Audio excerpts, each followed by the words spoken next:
Let's make this smooth, silky, and sweet pistachio cream. Whether it's for the viral Dubai chocolate recipe that's been floating around the internet, or maybe just for a sweet treat at any given time of the day. Start off by boiling your pistachios, strain and pat dry. This will make blending the pistachios easier, and also easily remove the skin from the pistachios. Removing the skin from the pistachios is optional. However, this will make a difference in the smoothness and the color of your pistachio cream. Once you decide what you will do, set pistachios to the side.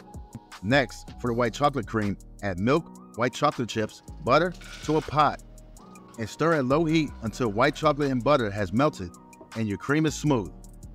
Set to the side and let the cream cool down. Next, add to a blender or food processor pistachios, powdered sugar, and milk. Blend the ingredients until smooth. This is a very important step because you want your pistachio paste to be smooth, like this. Next, add your white chocolate cream to the pistachio paste and blend until smooth.